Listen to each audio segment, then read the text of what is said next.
ہوائیں آ کے اسے اڑا دیتی ہیں. پھر اولاد کو یہ بھی نہیں یاد ہوتا کہ ہماری ماں کہاں دفن ہے، تو کہتے یہیں کہیں قبر تھی اب مٹ گئی، یہیں کہیں ابا مرحوم تھے اب پتہ نہیں کہاں ہے. وہ قبر پہ قبر چڑھی. پھر ایک دور اور آتا ہے ہوائیں چلتی ہیں نشان ہی مٹا دیتی ہیں.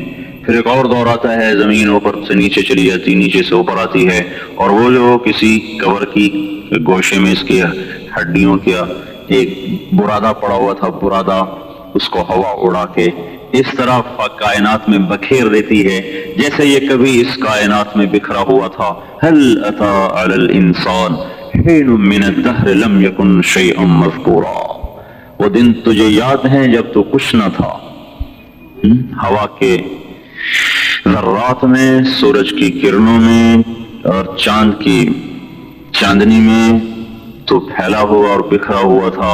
اس کو سمیٹ کے غذا بنائی، نطفہ بنایا، انسان بنایا، پھر مٹی میں پہنچایا، پھر اسے برادہ بنایا، پھر زمین کو الٹایا، پھر ہواؤں سے اڑایا، اور پھر اسے اسی کائنات میں گم کر دیا.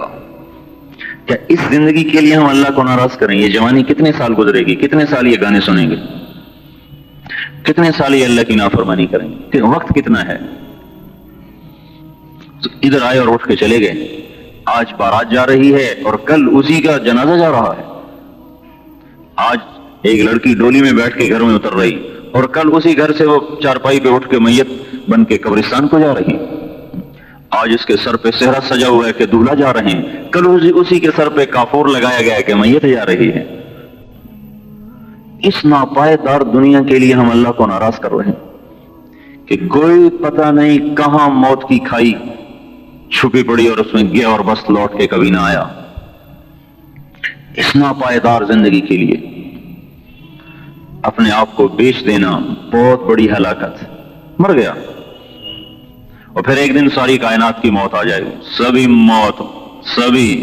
موت کا شکنجہ جبرائیل کو بھی پکڑے گا، میکائیل کو بھی پکڑے گا، اور تو اور آج اسرائیل بھی شکنجے میں آ جائے گا. یہ دیکھو پڑا ہوا ہے.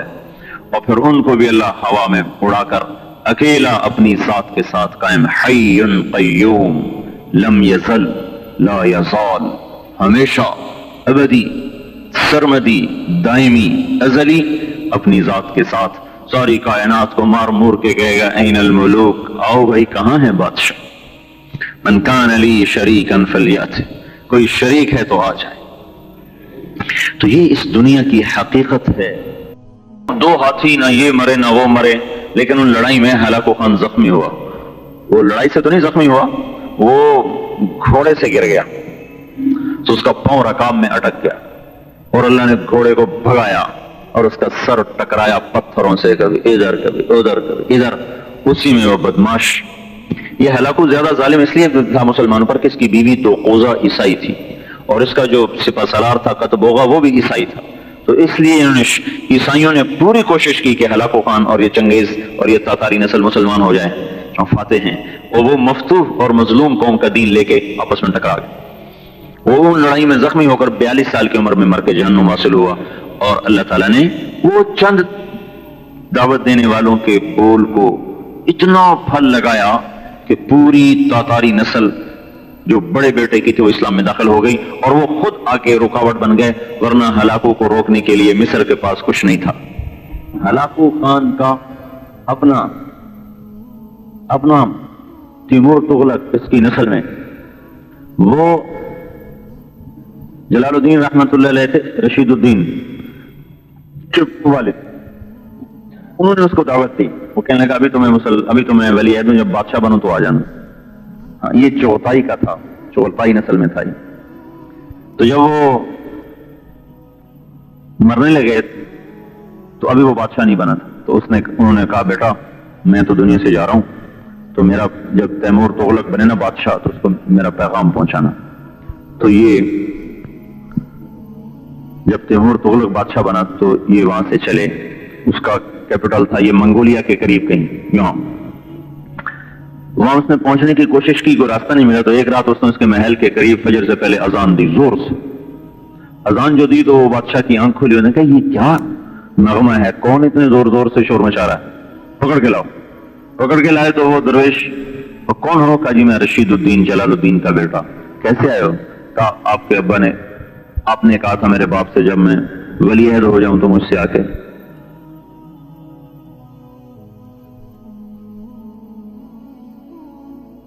پکڑ کے لائے تو وہ درویش، کون ہو؟ کہا جی میں رشید الدین جلال الدین کا بیٹا۔ کیسے آئے ہو؟ کہا آپ کے ابا نے، آپ نے کہا تھا میرے باپ سے جب میں ولی عہد ہو جاؤں تو مجھ سے آ کے مل لینا۔ ہاں ہاں ہاں بتاؤ اسلام کیا ہے؟ دعوت دی، مسلمان ہو گیا۔ مسلمان ہوا تو ایک وزیر کو بلایا، کہا میں مسلمان ہو گیا ہوں تو کیا کہتا ہے؟ اس نے کہا میں تو پہلے سے ہوا پڑا ہوں، تیرے ڈر سے نہیں بتایا۔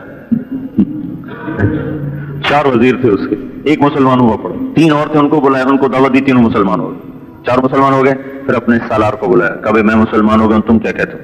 انہوں نے کہا جی میں زبان کا بول نہیں سمجھتا، تلوار کا بول سمجھتا ہوں، یہ مجھ سے لڑے جو آپ کو اسلام کی دعوت دینے آئے، مجھے یہ زیر کر لے تو میں مسلمان ہو جاؤں گا، نہیں کرتا تو پھر نہیں ہوگا۔ انہوں نے کہا یہ تو کوئی بات نہیں، ایک عقلی چیز کو تم تلوار سے سمجھنا چاہتے ہو؟ تو بس میرے پاس اور کوئی راستہ نہیں سمجھنے۔ تو رشید الدین رحمۃ اللہ علیہ کہنے لگے جی میں لڑوں گا اس سے۔ کہا بھائی مارا جائے گا، یہ تو جن ہے، ساری زندگی لڑائیوں میں گزری، تو کون لڑے گا اس سے؟ کہا نہیں جی میں لڑوں گا اس سے۔ اگلا دن طے ہو گیا، شہر میں منادی ہو گئی، انہوں نے رات اللہ سے مانگا تیرے کام کو آیا ہوں، مروانا ہے تو مروا دے، کروانا ہے تو کروا لے۔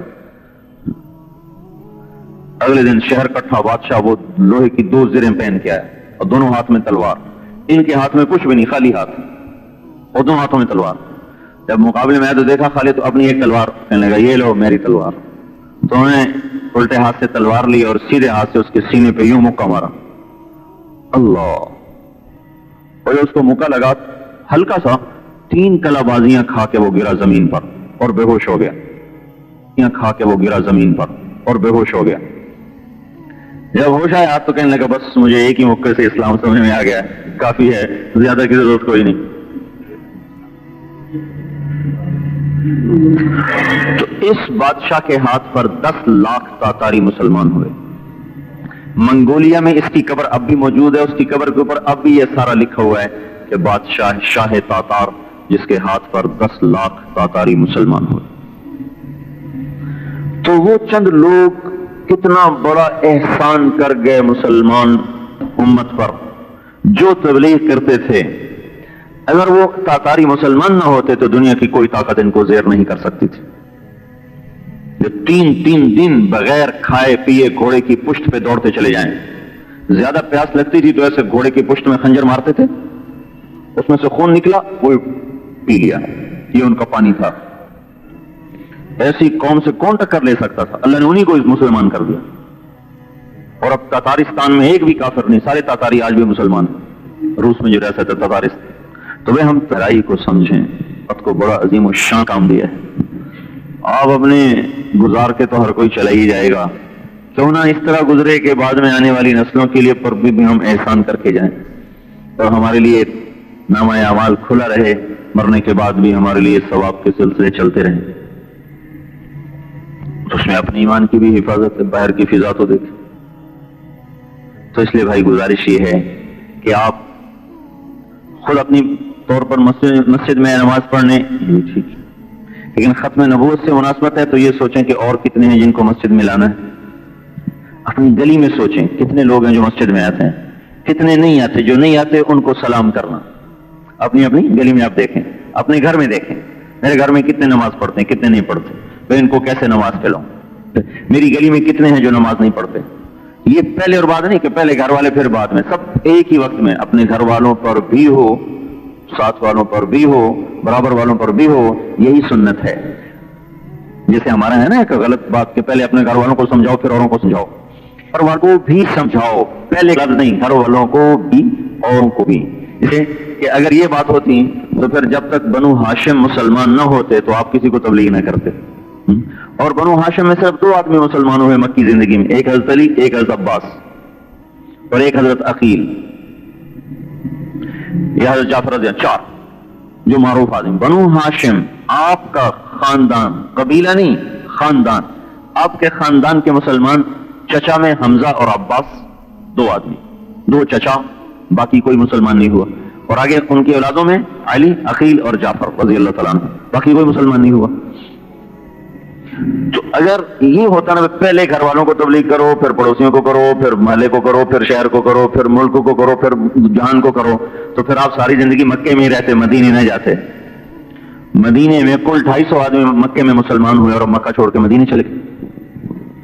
پھر دوسری بات کیا تھی؟ پھر خاندان ہے، پھر قبیلہ، تو پھر آپ قریش کو محنت پر دعوت دیتے۔ جب تک قریشی مسلمان نہ ہوتے آپ کسی اور کو دعوت نہ دیتے، یہ بات بھی نہیں ہے، چونکہ ہدایت اللہ کے ہاتھ میں ہے، کیا پتا کس کو اللہ دے دے، لہذا سب پہ محنت کرو۔ خدا نہ خواستہ اولاد کے مقدر میں نہیں، پڑوسی کی اولاد کے مقدر میں ہے، اس کو نہ ملے تو اس کو تو مل جائے۔ پھر تو نوح علیہ السلام تبلیغ کر ہی نہیں سکتے تھے، ان کے بیٹے تو آخر تک مسلمان نہیں ہوا، تو کہتے میں کیسے اوروں کو بات کروں، میرا تو بیٹا ہی مسلمان نہیں، اپنی بیوی مسلمان نہیں ہوئی تو کیا کہتے میری بیوی مسلمان نہیں، پہلے اسے مسلمان کروں پھر اوروں کو کروں، کیونکہ کسی کو ٹھیک کرنا ہمارے ذمہ نہیں، ہاں ٹھیک کرنے کی محنت کرنا ہمارے ذمہ ہے۔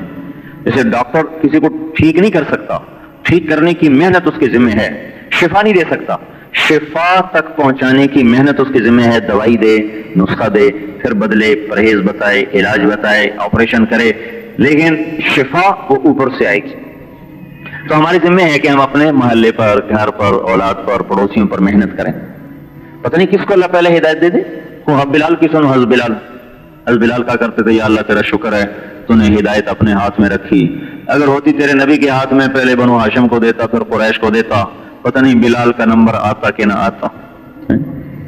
پہلے بنو ہاشم لیتے، پھر قریش لیتے، پھر مکے والے لیتے، پھر عرب لیتے، پھر پتہ نہیں بلال کا نمبر آتا کہ نہ آتا۔ میرے مولا تیرا کرم ہے، تو نے اپنے ہی ہاتھ میں رکھی، جسے چاہ دے دیا۔ وحشی کے آپ نے قتل کا حکم دیا، جہاں ملے قتل کر دو، وہ کلمہ پڑھ کے مسجد میں آ گیا۔ اور عبداللہ بن ابی سرحہ، انہوں نے یہ پہلے اسلام لائے پھر مرتد ہو گئے، پہلے اسلام لائے پھر مرتد ہو گئے، اور آپ کی شان میں بڑی گستاخی کی، تو آپ نے اعلان کیا مکے میں جہاں ملے قتل کر دیا جائے۔ یہ تھے حضرت عثمان کے خالہ زاد بھائی، ان کے پاس آئے، خدا کے واسطے میری محنت کرو، میں توبہ کرتا ہوں۔ اب جو آئے میں کہا یا رسول اللہ یہ عبداللہ آیا ہے تائب ہو کر، آپ اس کی بیعت فرما لیں، تو آپ خاموش رہے۔ پھر کہا تو آپ نے بیعت فرما لیا، لیکن ساتھ ہی کہا تم میں کوئی نہیں تھا جو اس کی گردن اڑا دیتا؟ تو انہوں نے کہا یا رسول اللہ آپ نے اشارہ ہی نہیں کیا۔ تو آپ نے فرمایا نبی کے لیے حلال نہیں کہ وہ اس کی آنکھ خیانت کرے، لیکن جب تم دیکھ رہے تھے کہ میں اس کی بیعت نہیں لے رہا تو تم آ جاتے، صفائی کر دیتے، لیکن وہ جو اندر سے تائب ہو گئے تھے تو اللہ نے اس پر وہ کس مقام پہ پہنچے؟ شمالی افریقہ کے پہلے فاتح وہ ہیں عبداللہ بن ابی سرحہ، پہلا صحابی جس نے شمالی افریقہ میں قدم رکھا وہ عبداللہ ہے، اور مصر کے گورنر تھے۔ فجر کی نماز پڑھا رہے تھے، فجر کی نماز السلام علیکم ورحمۃ اللہ، دوسری طرف پھیرنے لگے اور ساتھ ہی مر گئے۔ اس طرح اللہ کی بارگاہ میں پہنچے۔ پتہ نہیں کس کے مقدر میں ہدایت ہے۔ تو اپنے گھر پر بھی محنت کرنی ہے کہ میں بھی اللہ کے حکم پہ چلوں، میرے بھائی، میری بہنیں، میرے ماں، میرا باپ یا میاں کہ میری بیوی، میرے بچے، پڑوس پر بھی، محلے پر بھی، شہر پر بھی، ملک پر بیک وقت۔ تو روزانہ کی محنت ہے، اپنے گھر پر، گھر میں تعلیم کریں، یہ گھر کے لیے محنت، اپنے محلے کا گشت کریں، یہ محلے کی محنت ہے، پڑوس کی محنت، 3 دن کے لیے باہر جائیں، یہ اپنے اطراف پر، اپنے شہر پر محنت ہے، چلے کے لیے پھریں، یہ پورے ملک پر محنت ہے، چلے 4 مہینے کی، سال کے لیے باہر کے ملکوں میں جائیں 7 مہینے کے لیے، یہ ساری دنیا پر محنت ہے، یہ نظام محنت ہے اس ساری تبلیغ کی جتنی بھی نقل و حرکت ہے، اور یہ اس چیز کے گرد گھوم رہی ہے کہ ہر شخص کو محنت کرنے والا بنایا جائے، چونکہ کوئی انجیکشن نہیں کہ لگا دیا جائے تو وہ جنید بغدادی بن جائے، ایسا کوئی انجیکشن نہیں۔ میں کسی ولی کی اولاد فاسق نہ ہوتی، کسی نبی کی اولاد میں کوئی کافر نہ ہوتا، لوط علیہ السلام جیسا اولو العظم پیغمبر، بیوی کافر، جو نہیں لے گا اللہ نہیں دے گا، جو لے گا اللہ ضرور دے گا، اس تک ہدایت پہنچائے گا اللہ تعالیٰ، لیکن طلب ہو، اگر طلب نہیں تو کوئی نہیں دے سکتا۔ تو ہمارے یہاں حالت ہے نا، ایک نظر پائی تے بیڑا پار کرتا ہے، ایک نظر پانے سے ڈاکٹر تو بنتا نہیں، کوئی دے گا؟ ایک نظر ڈالی اور ڈاکٹر بنا دیا، اگر کوئی یوں کہے تو یہ بات مانی جائے گی؟ ایک نظر ڈالی اور اسے انجینئر بنا دیا، گوڈے جڑ جاتے ہیں پڑھ پڑھ کے تب بھی ڈاکٹر نہیں بنتا۔ تو متقی بننا کوئی اتنا آسان کام ہے کہ ایک نظر ڈالی اور متقی بن گیا؟ اللہ کا محبوب بننا یوں ہوتا ہے؟ یہ دین کی عظمت کے نہ ہونے کی وجہ سے یہ ہے، ادھر سلام پھیرا تو سب کو عالم بنا دیا، ادھر سلام پھیرا تو سب کو حافظ بنا دیا. میں کہا ایڈا سوکھا 33 سال ہو گئے، گوٹے نار جوڑ گئے، حالی نہیں سے علم نہیں حاصل کر سکے. یہ ایڈا ہی سوکھا بنا چھڑے، میں ویکھیا تو عالم بن گئے، تو ادھے ویکھیا تو حافظ بن گئے. یہ قرآن کی عظمت کوئی نہیں دل میں، نہ علم کی عظمت ہے. میں جب قاری پڑھتا تھا نا تو میں سمجھتا تھا 6 مہینے میں آدمی مولوی بن جاتا ہوگا. اب پتہ چلا 30 برس گزر گئے اب بھی نہیں بنے. تو یہ عظمت ختم ہوئی پڑی ہے کہ محنت کا دستور کو باجی کو ایک نظر ہی کو ہو جائے بس. جی سنتا نظر چاہیے تھی، خدا کے بندے خود بھی تو تھکے گا. اولاد کے پیچھے پڑ چاؤ، چلو اسکول، چلو اسکول، چلو اسکول، لے جاؤ کسی اللہ والے کے پاس، ایک نظر پا دے ڈاکٹر بن جائے. کبھی کیا بتاؤ کسی نے ایک نظر پا دے بس انجینئر بن جائے. ہو سکتا ہے یہ؟ نہیں، اللہ کر سکتا ہے، اللہ کر سکتا ہے، لیکن اللہ پاک کی سنت ہے، محنت کے ساتھ جوڑا ہے. اگر آپ محنت نہیں کریں گے اللہ تو اللہ دے سکتا ہے. اللہ نبی کو جو نبی بناتا ہے تو کوئی نبی محنت نہیں کرتا. نبی بننے کی محنت کوئی نہیں کرتا، بس اللہ چن لیتا ہے. چل تو میرا نبی. موسیٰ علیہ السلام آگ لینے جا رہا ہے، چل تو میرا نبی ہے، چل. اللہ کو قدرت ہے، لیکن اللہ کا ایک دستور ہے. ہمیں گھر بیٹھے روٹی نہیں دے سکتا، کیا مشکل ہے؟ جنت میں جو کھلائے گا، مطلب ایک آدمی کا قد مطلب اس میرے خیال میں اس گنبد کے برابر تو سر ہوگا، تو منہ کتنا بڑا ہوگا؟ 60 ہاتھ جو قد ہوگا، 60 ہاتھ. اور ہاتھ ہوتا ہے نا، ہاتھ ذراع، یہ شرعی پیمانہ ہے نا، ذراع 25 انچ کا ہوتا ہے. 25 انچ یعنی 2 فٹ اور 1 انچ. تو کتنا ہو گیا یہ؟ 130 فٹ تقریباً. 130 فٹ جس کا قد ہو تو اس کا میدا کتنا بڑا ہوگا، منہ کتنا بڑا ہوگا. پھر وہ کھاتے ہوئے پخانہ کوئی نہیں، پیشاب کوئی نہیں، کوئی ہاضم اللہ، کوئی چورن کوئی نہیں، کوئی پھکی کوئی نہیں، کوئی کارمینہ کوئی نہیں. جو کھایا فوراً ختم، جو کھایا فوراً ختم. اگر وہ 1 کروڑ سال کھاتا رہے، کھانے کی لذت ختم نہیں ہوگی، پیٹ کی طلب ختم نہیں ہوگی، نہ جبڑا تھکے، نہ دانت ٹوٹے، نہ زبان کٹے. اتنا تو نظام چلایا اور بٹھا کے کھلا رہا ہے. یہاں کہتا ہے روٹی لینی ہے تو محنت کرو، یہاں بھی کر سکتا ہے. یہاں کیوں نہیں کیا؟ کلو بسط اللہ الرزق لعبادہ لبغوا فی الارض. اگر میں تمہیں بیٹھے بیٹھے کھلاؤں تم سارے فرعون بن جاؤ. ابھی تو کوئی فرعون ہے پر تم سارے فرعون بن جاؤ. اس کا جاؤ محنت کرو، دے گا اللہ، کرو محنت.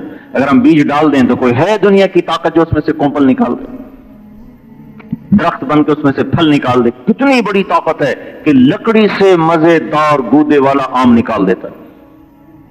کتنی بڑی اس کی طاقت ہے کہ پتلی سی شاخ سے اتنا بڑا تربوز نکال دیتا ہے اور اس میں سرخ رنگ بھر دیتا ہے، مٹھاس بھر دیتا ہے. اتنا لمبی بوتل گنے کی کھڑی کر کے اس میں اللہ شربت بھر دیتا ہے. وہ 3 سال تک وہ ایک بیج چلتا ہے. یہاں وہ بڑی سے بڑی کمپنی بھی شربت بنا کے لکھتی ہے ایکسپائری ڈیٹ ہے، اس کے بعد ہی ایکسپائر ہو جائے گا. لے بھائی، یہ پورا سال بارش بجلی گرج چمک میں کھڑا، ایکسپائر ہی نہیں ہوتا. جب تو رس ٹپکائے.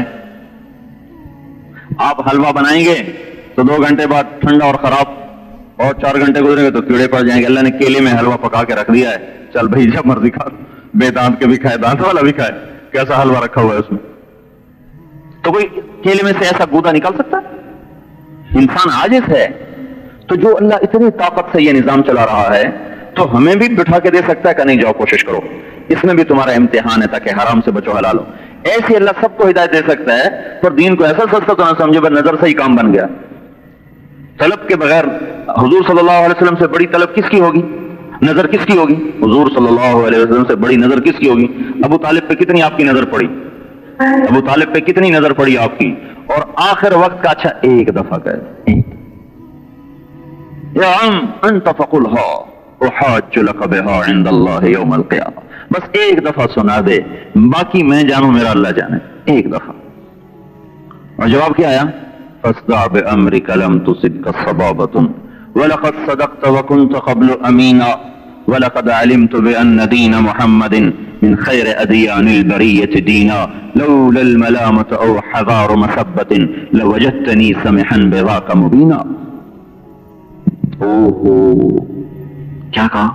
اے بھتیجے کھل کے کہہ جو تو کہتا ہے، تو پہلے بھی سچا تھا، تو آج بھی سچا ہے. مجھے پتا ہے تیرے دین جیسا دنیا میں کوئی دین نہیں ہے، پر میں نے تیرا کلمہ پڑھا تو قریش کی عورتیں تانے دے گی کہ بھتیجے کے پیچھے لگ گیا، میں نہیں پڑھوں گا. طلب نہیں تھی تو رسول اللہ کی نظر نے بھی کام نہیں کیا. اس لیے بھائیو محنت کرو, محنت اللہ کے واسطے. اپنے وجود پہ محنت کریں کہ اس میں سے نافرمانی کا شوق نکل جائے, فرمان برداری کا شوق پیدا ہو جائے. اپنی نمازوں پر محنت کریں کہ اللہ اکبر کے بعد اللہ کا دھیان ہو, کسی اور کا دھیان نہ ہو. جس دن یہ نماز آپ کو نصیب ہو گئی, اللہ کی قسم دنیا کی بڑی سے بڑی لذتیں آپ بھول جائیں گے. کیا لذت ہے دنیا کے نظاروں میں, جو نماز کے نظارے میں لذت ہے کہ جب آپ اللہ اکبر کہیں اور آپ کے دل کا تار اللہ سے جڑ جائے اور عرش کے دروازے کھل جائیں اور جنت کی حوریں دروازوں پہ آ جائیں اور آپ کی الحمدللہ عرش پہ پہنچے اور اوپر سے اللہ کا جواب آئے حمدنی عبدی, اور ٹیلی فون پہ مکالمہ شروع ہو جائے, ادھر بندہ بولا, ادھر رب بولا, ادھر بندہ بولا, ادھر اللہ بولا. اگر یہ 1 کروڑواں حصہ بھی ذرے کا نصیب ہو گیا تو ساری کائنات آپ کو مٹی کے کھلونے نظر آئیں گے. ہم تو لٹے ہوئے مسافر ہیں جس کو 50 سال میں 1 نماز بھی ایسی نصیب نہیں ہوئی. نماز تو چھوڑ, 1 رکعت چھوڑو, 1 سجدہ بھی آج تک ایسا نہیں. اس لیے بھائیو محنت کرو اللہ کے واسطے. اپنے ذکر پر وہ محنت کریں کہ جب آپ اللہ کہیں تو سارا منہ مٹھاس سے بھر جائے, جیسے شہد کی مٹھاس کھانے کی, اور گلاب جامن سے جیسے منہ میٹھا ہو جاتا ہے. جب آپ کہیں اللہ تو آپ کا منہ ایسے میٹھا ہو جائے اللہ. اس میں وہ مٹھاس ہے جو کائنات کی کسی شے میں نہیں. ٹھنڈا ہو جاتا ہے دل, جیسے کسی نے تپتی بھڑکتی آگ پہ پانی ڈال دیا, بجھ گئی. ایسے گناہوں کی آگ اندر بجھ جاتی ہے اگر اللہ کے نام کو لینے کا سلیقہ آ گیا. اور بتاؤں, جس کو ایسا اللہ کا ذکر کرنا آ گیا وہ قیامت کے دن عرش کے سائے کے نیچے ہوگا. وَرَجُلٌ ذَكَرَ اللَّهَ خَالِيًا فَفَاضَتْ عَيْنَاهُ, وہ اللہ کا بندہ جس نے تنہائی میں بیٹھ کے اللہ کو یاد کیا اور اس کی محبت میں رو رہا. سب سو رہے, وہ رو رہا. وہ سونے کی لذت لے رہے, یہ رونے کی لذت لے رہا. وہ بیوی کے پہلو کی لذت لے رہے, یہ مصلے کے پہلو کی لذت لے رہا. اس کو گانے میں لذت, اس کو قرآن میں لذت. کوئی کرے تو صحیح.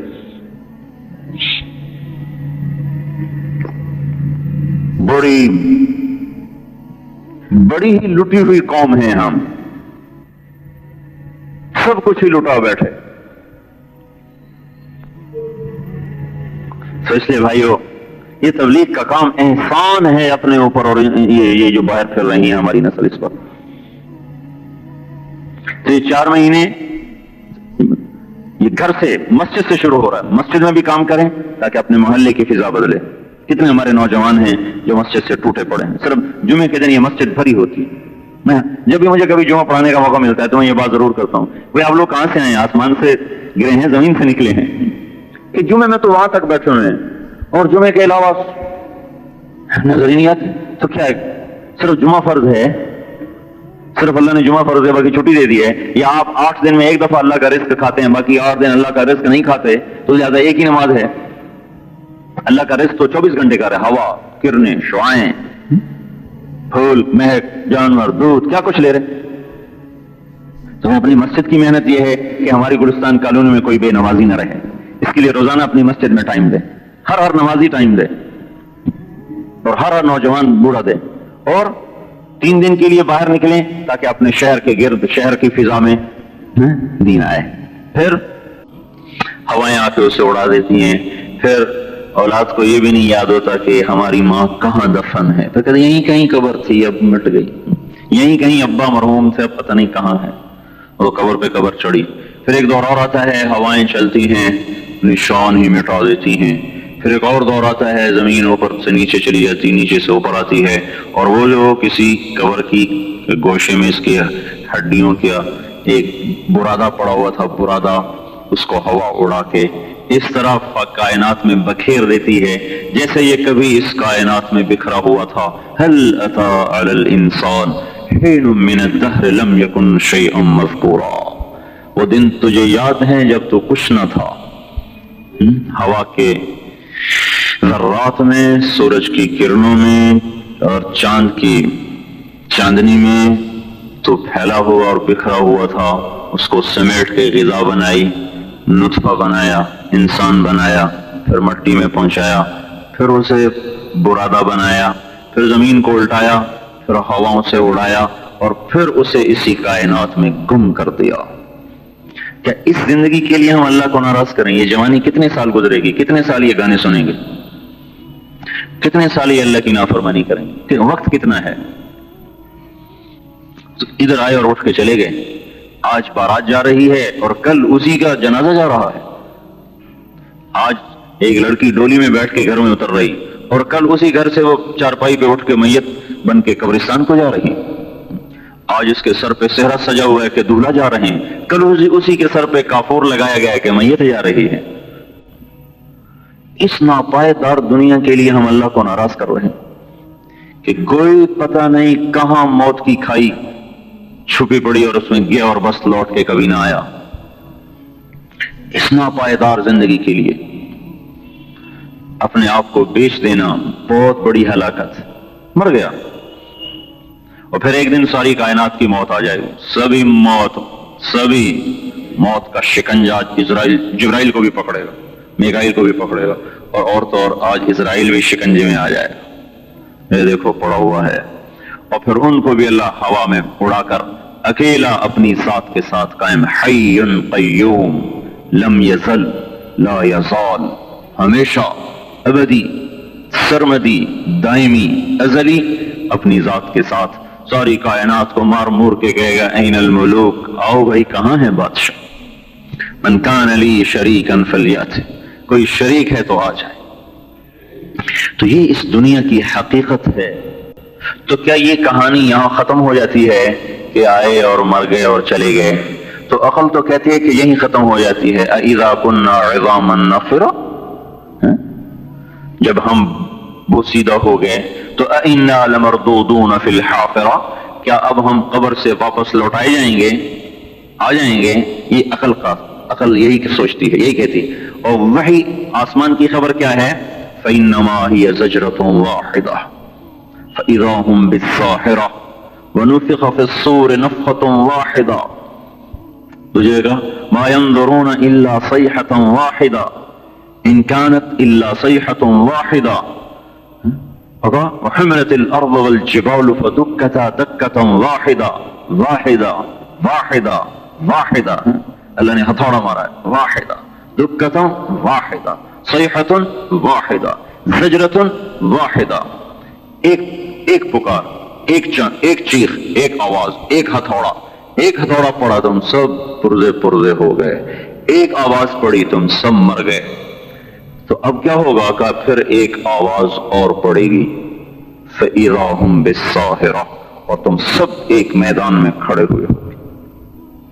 فَلَا أَنْسَابَ بَيْنَهُمْ، او چلے گئے رشتے، ابا تایا چاچا چاچی بیگم میاں سب رشتے ٹوٹ گئے۔ فَلَا أَنْسَابَ بَيْنَهُمْ، اب کوئی رشتہ ناتا نہیں۔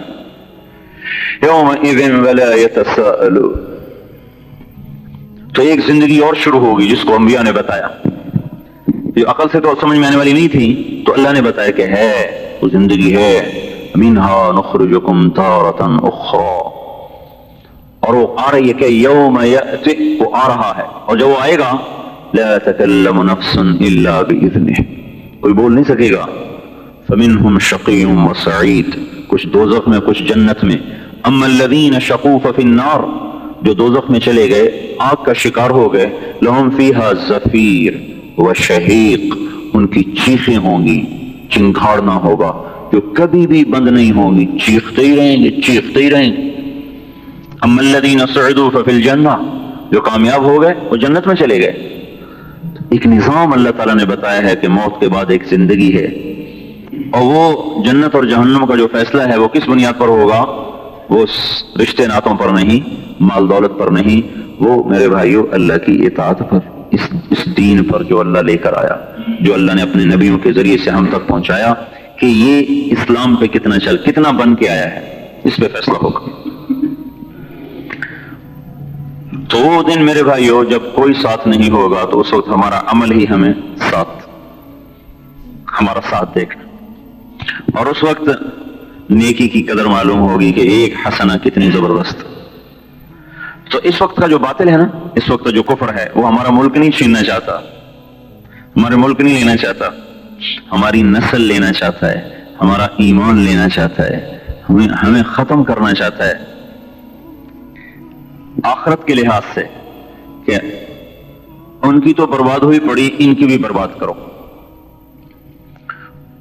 ان کی نسل نے اپنے آپ کو گناہوں میں ڈبویا، اب وہ ہماری طرف حملہ کر رہے ہیں۔ یہ ایٹم بم سے خطرناک حملہ ہے کہ یہ جو نوجوان نسل بیٹھی ہے یہ گانے بجانے کی عادی ہو جائے تو بس پھر یہ بک گئے۔ اب یہ بکریوں کی طرح بکاؤ مال ہے، جہاں مرضی جا کے بیچ دو، کہ جن کے قدموں میں ثبات نہیں اور جن کے قدموں میں ٹھہراؤ نہیں، یہ ایک جھونکے سے اڑ جائیں گے ہوا میں۔ تو اس وقت پوری دنیا کے مسلمانوں پر رحم ہے یہ تبلیغ کا کام کہ دیکھو نا، سارا باطل محنت کر رہا ہے کہ ان کی نسل کو خراب کر دو، ان کی نسل کو خراب۔ پوری اسکیم ہے۔ ہماری جماعت آ رہی تھی بیلجیم سے انگلینڈ، بحری جہاز، 4 گھنٹے کا سفر تھا، تو ہم کو 50 کے قریب ہم آدمی تھے۔ ہماری جماعت تو صرف 4 کی تھی، لیکن ہمارے ساتھ مل گئے بیلجیم سے، انگلینڈ سے، فرانس سے، تو ہم کوئی 50 آدمی تھے۔ تو ہم نے وہاں اذان دی، مغرب کی نماز پڑھی، پھر اذان دی، عشاء کی نماز پڑھی، تو اس پورے جہاز میں ایک فضا قائم ہو گئی، ایک وقار بن گیا۔ نماز اتنا طاقتور عمل ہے۔ 1978 میں ایک آیا تھا پادری، عبد المجید اس کا نام تھا، فرانس میں رہتا تھا۔ وہ مسلمان ہوا تیونس کی ایک جماعت کو دیکھ کر۔ اس جماعت کے امیر کا نام تھا عبد المجید، تو اس نے اپنا نام بھی عبد المجید رکھا۔ جب وہ ریمنڈ میں آیا تھا تو وہ کم از کم 75 برس سے اوپر تھا، 75-80 کے درمیان تھا، لمبا۔ تو اس نے بتایا کہ میں 30 برس سے قرآن پڑھتا تھا، لیکن قرآن کے مطابق کسی کو دیکھتا نہیں تھا۔ یقین تھا قرآن حق ہے، لیکن کوئی نظر نہیں آتا تھا۔ تو یہ جماعت مل گئی، ان کو دیکھ کے کچھ مجھے خوشبو آئی، ان کو اپنی گرجے میں ٹھہرایا، خود مسلمان ہوں۔ پھر وہ کہنے لگا کہ میں آپ کو 2 باتوں کی وصیت کرتا ہوں۔ ایک تو یہ کہ آپ کا یہ جو لباس ہے، پگڑی ہے، داڑھی ہے، کرتا ہے، شلوار ہے، اس کو نہ چھوڑیں چاہے آپ جہاں ہوں۔ اس میں جو طاقت ہے وہ کسی چیز میں طاقت نہیں، جو آپ کا ظاہری حلیہ ہے۔ دوسری چیز کیا ہے کہ جب آپ یورپ میں پھریں تو اذان دے کے باجماعت نماز پڑھیں۔ یہ 2 باتیں خنجر کی طرح سینے میں لگتی ہیں۔ 75 برس جو پادری رہا ہو، یہ اس کا نچوڑ تھا۔ پھر دعا کرتا تھا، یا اللہ میری فرانس میں موت نہ آئے، کسی مسلمان ملک میں موت ہے۔ سو چلے کے لیے گیا ہوا تھا تیونس، وہیں انتقال ہوا، وہیں دفن۔ تو ایک فضا بنی، تو انہوں نے فوراً ٹی وی کھول دیے اور اسلام کی جو تضحیق شروع ہوئی، لندن اس کے وہ جو ڈوور تھی بندرگاہ، وہاں پہنچنے تک مسلسل وہ نے پروگرام چلایا، صرف اسلام کی تضحیق اور مذاق۔ تو وہ تو بیدار ہیں، وہ تو سوئے نہیں۔ انہیں ہمارے گھروں میں ہماری نسل کو اپنا بنا لیا۔ ہمارے گھروں میں اصل احسان عظیم اور مسلمانوں پر کہ پھر ان کو مسجد والا بنا دے۔ جب تک ایک طبقہ یہ ذمہ داری نہیں محسوس کرے گا، مثلا آپ لوگ نمازی ہیں نا مسجد میں، کہ محسوس کریں کہ ہماری نسل طرف جا رہی ہے اور ان کو اللہ کے عذاب سے بچانے کے لیے ہم کوشش کریں۔ یہ عمل اللہ کے غیبی نظام کو ساتھ کر دیتے ہیں۔ تو انہم یکیدون کیدا واکید کیدا فمہل الکافرین امہلہم رویدا۔ یہ آیت اس وقت زندہ نہیں ہے، یعنی موجود، عمل میں نہیں۔ کیا کہہ رہے ہیں اللہ تعالیٰ؟ یہ بھی تدبیر کریں اور میں بھی کر رہا ہوں۔ جب اللہ تدبیر کرے گا کافروں کے خلاف، پھر کو کون اللہ تعالیٰ اللہ سے آگے بڑھ سکتا ہے؟ قد مکروا مکرہم وعند اللہ مکرہم وان کان مکرہم لتزول منہ الجبال۔ ان کا بھی مکر ایسا ہے کہ پہاڑ ٹوٹ جائیں، اور ہمارے بھی تو ہاتھ میں زمین آسمان ہے، ہم ان کے مکر کو چلنے نہیں دیں گے۔ تو میرے بھائیوں، یہ تبلیغ کا کام آپ کا اپنے اوپر بھی احسان ہے۔ ساری فضاؤں میں دیکھو، سالوں جو مسجد سے متعلق نہیں، ان کو آخرت کی بات سننے کو نہیں ملتی۔ انہیں پتہ ہی نہیں کہ موت کی بھی کوئی تیاری کسی چیز کا نام، اور آخرت کی تیاری بھی کسی چیز کا نام۔ تو ہم خود یہ ذمہ داری محسوس کریں کہ اپنے دین کو بھی بچانا ہے، اپنے ایمان کو بھی بچانا ہے، اور اس پوری حضور صلی اللہ علیہ وسلم کی امت کے ایمان کو بچانا ہے۔ جس رخ پر یہ چل رہے ہیں، یہ ان کو ہلاکت کی طرف لے جائے۔ اور اس ہلاکت سے بچانے کے لیے راستہ کوئی نہیں سوائے اس کے کہ یہ لوگ توبہ کریں. اگر یہ توبہ نہیں کرتے تو اللہ تعالیٰ کا غیبی نظام ہمارے خلاف چلتا رہے گا. چنگیز خان کے قاصد پر ظلم کیا. علاء الدین خارزم کے گورنر، اس کا نام تھا انیل جق، اس نے ان کو لوٹ لیا، مال بھی لوٹ لیا، بندی بھی قیدی کر لی. جو چنگیز خان نے علاء الدین کے پاس وفد بھیجا کہ یہ تیرے گورنر نے ظلم کیا ہے، یہ ہمیں اس کا تلافی کرو. تو اس بے وقوف نے ایک قدم اور آگے بڑھایا، اس نے پورے وفد کو ہی قتل کروا دیا. ایک آدمی کو چھوڑا، اس کی آدھی داڑھی کاٹ دی، آدھی مونچھیں کاٹ دی، آدھی بھویں کاٹنے کا، جاؤ چنگیز کو میرا یہ جواب دے دو. تو وہ بیکال جھیل ہے روس میں، وہاں شکار کھیل رہا تھا. جب یہ آدمی پہنچا تو اس نے کہا کہ یہ میرے ساتھ ہوا ہے. تو ایک ٹیلے پر چڑھ گیا اور کہنے لگا کہ اے مسلمانوں کا خدا، مجھ پہ ظلم ہوا ہے تو میری مدد کر ان ظالموں کے خلاف. ایران میں جب وہ داخل ہوا ہے اور مسلمانوں کا لشکر آمنے سامنے ہوا ہے تو ایک اہل اللہ میں سے نکلے جہاد کے لیے تاتاریوں کے خلاف. تو دیکھا فرشتے چنگیز کے لشکر کے پیچھے کھڑے ہوئے اور کہہ رہے ہیں ایھا الکفر اقتلوا الفجر، اے کافروں کی جماعت، ان ظالموں کی جماعت کو قتل کرو. تو چنگیز وہ عذاب بن کے اترا مسلمانوں پر کہ 44 بڑے بڑے شہر جن کی آبادی 20 لاکھ سے متجاوز تھی، اس نے ایسے برابر کر دی، آگ لگا دی. بامیان ہے نا یہ افغانستان میں بامیان، یہاں اس کا پوتا قتل ہو گیا لڑائی میں. چغتائی جو تیسرے نمبر کا بیٹا تھا، اس کا چغتائی، اس کا بیٹا لڑائی میں قتل ہوا. تو جب وہ شہر فتح ہوا تو اس نے کہا اس شہر کے کتے اور بلے بھی ذبح کر دیے جائیں، کوئی زندہ نہ چھوڑے. معصوم بچے بھی ذبح ہو گئے اور مرد عورت بوڑھے سب. اور پہلے ان کا طریقہ یہ تھا جب شہر فتح ہوتا تو نوجوان لڑکیوں کو اور نوجوان لڑکوں کو الگ کر کے غلام بناتے تھے، بوڑھوں کو قتل کر دیتے تھے، مال لوٹ لیتے تھے. اس شہر میں یہ کیا کہ سب پہ تلوار چلا دی، کتے اور بلے بھی ذبح کر دی. تو وہ قہر اللہ کی طرف سے نازل تھا، حکومتیں ٹوٹ گئی، بنو عباس کی اینٹ سے اینٹ بج گئی، ایران کی اینٹ سے اینٹ بج گئی، ترکستان کی اینٹ سے اینٹ بج گئی، افغانستان کی اینٹ سے اینٹ بج گئی. یہ دریائے سندھ تک آیا ہے چنگیز خان. دریائے سندھ کے کنارے پر آخری لڑائی ہوئی ہے جلال الدین کی اور چنگیز خان کی. تو جس میں وہی جو مسلمانوں کو شکست ہوئی.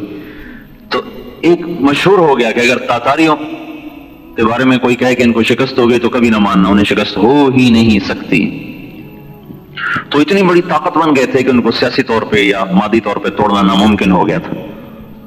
تو اللہ نے پھر تبلیغ کی طاقت کو ظاہر فرمایا اور اس دعوت کی طاقت کو اللہ تعالیٰ نے ظاہر فرمایا.